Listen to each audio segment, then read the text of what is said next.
કે 149 વર્ષથી જે રીતે ભક્તો એ જ ઉમંગ છે જે શરૂઆતથી હતો એ આજે છે, ઉમંગ બેવડાઈ ચૂક્યો છે. અને એટલા જ માટે આપ જોઈ રહ્યા છો કે અમદાવાદના રસ્તાઓ પર જાણે કે રથ ખેંચે ભક્ત, હર્ષથી પ્રેમ થકી આશીર્વાદ એમના જીવનમાં સદા રહે, નયનોમાં ભક્તિનો ભાવ સદા રહે, જગન્નાથજીનું નામ મુખે સદા વહે. એટલે આપ જોઈ રહ્યા છો કે સદાય પ્રભુનું નામ આપણી વચ્ચે, ને આપ જોઈ રહ્યા છો કે અઘેરું સાધુ પણ આજે અલગ અલગ કરતબો બતાવી રહ્યા છે, અલગ અલગ આ રંગ છે રથયાત્રાના. અને એટલા જ માટે ઝી 24 કલાકને સંગ રથયાત્રાને રંગ આપ જોઈ રહ્યા છો, જેમાં અષાઢી બીજનો આ પાવન પર્વ, અને પાવન પર્વ પર આપ જોઈ રહ્યા છો હજારોની સંખ્યામાં આજે આ 149મી રથયાત્રા, ભવ્યાતિ ભવ્ય રથયાત્રા આપ જોઈ રહ્યા છો. દૂર દૂરથી લોકો આવ્યા છે એક રથયાત્રાના દર્શન માટે, કારણ કે વર્ષનો એક જ દિવસ છે આજનો આ દિવસ. અને આજના દિવસે પ્રભુ સ્વયં જ્યારે કહે છે કે મારે પ્રજાને આશીર્વાદ આપવા છે, તો પ્રભુ સ્વયં જ્યારે નગરમાં નગરચર્યા નીકળતા હોય ત્યારે આપ જોઈ રહ્યા છો કે સ્વાભાવિક છે કે આજના પાવન મનુષ્ય સ્વાભાવિક હર્ષોલ્લાસ સાથે એમને સ્વાગત કરે. અને એટલા જ માટે આપ જોઈ રહ્યા છો ભગવાન જગન્નાથજી ભક્તો માટે અત્યંત વિશેષ અને આ મંગલમય અવસર છે. અને આ અવસર પર આપ જોઈ રહ્યા છો અલગ અલગ વેશભૂષા આપ જોઈ રહ્યા છો, અલગ અલગ ટેબ્લો જોઈ રહ્યા છો. અને આ જે ટેબ્લો છે યમરાજ પણ ત્યાં જોવા મળ્યા, પ્રભુ શંકર પણ જોવા મળ્યા છે, અને 25,000 સાધુ સંતો રથયાત્રામાં સામેલ પણ થયા છે.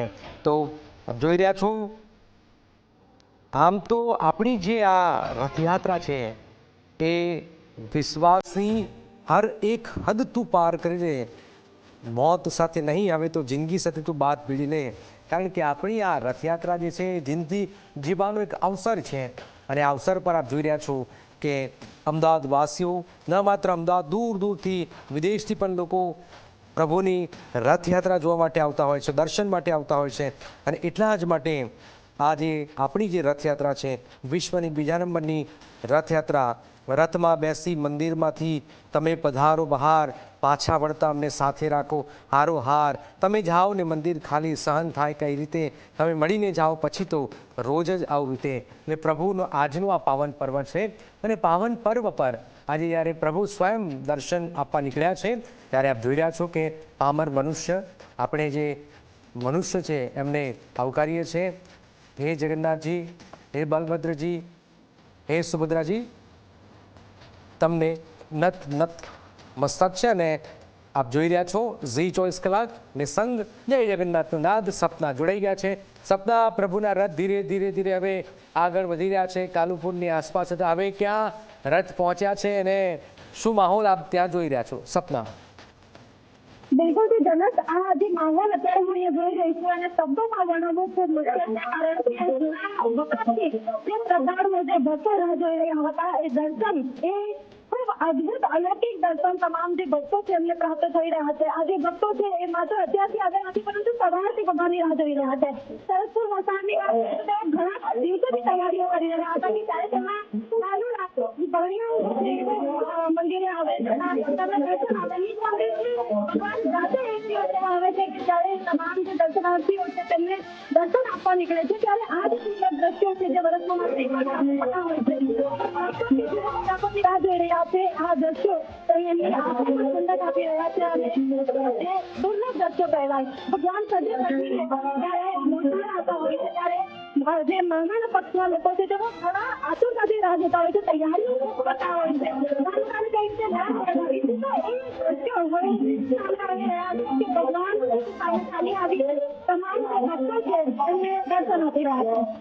બિલકુલ બિલકુલ. તો સપના આપ જોઈ રહ્યા છો કે એક પછી એક રથ જે છે આપણા આગળ વધી રહ્યા છે. અને સરસપુરની સીધા દ્રશ્યો આપ જોઈ રહ્યા છો. ચલો દીક્ષિતા અમારી સાથે જોડાઈ ગયા છે. દીક્ષિતા, આજના પાવન પર્વ છે અને આ પાવન ધામમાં આપ છો, ત્યાં આપ શું જોઈ રહ્યા છો? પહેલા 148મી રથયાત્રા વખતે શું હતું, આ વખતે 149મીમાં શું કંઈક નવું જોઈ રહ્યા છો દીક્ષિતા?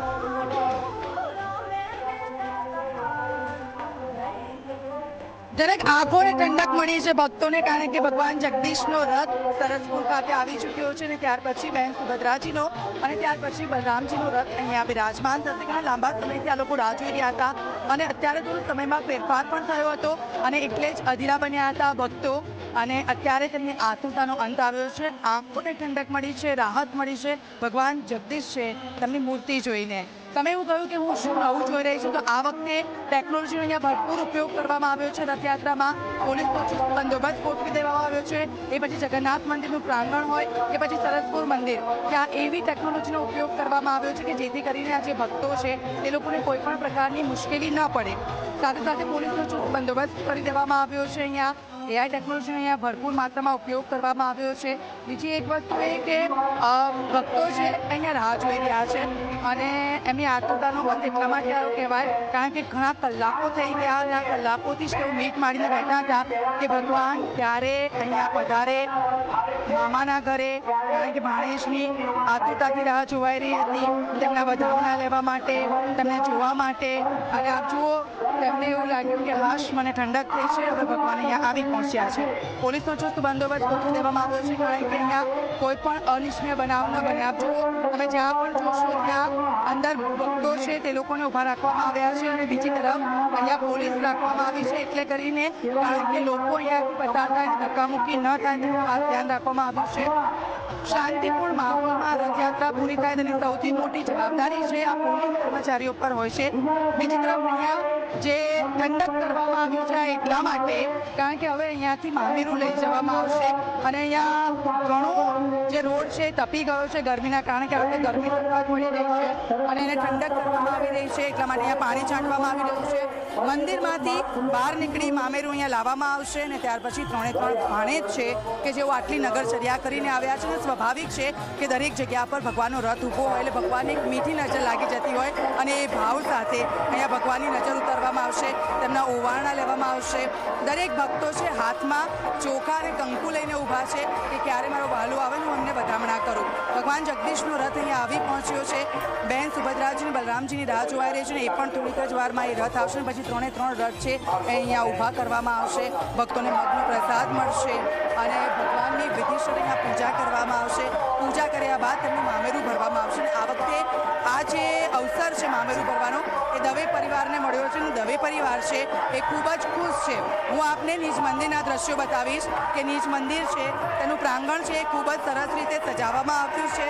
ત્યાં અલગ અલગ પુષ્પો છે તેનાથી સુશોભન કરવામાં આવ્યું છે કે જેથી કરીને ભગવાનનું મામેરું અહીંયાથી લઈ જશે અને ત્યાર પછી ભરવામાં આવશે.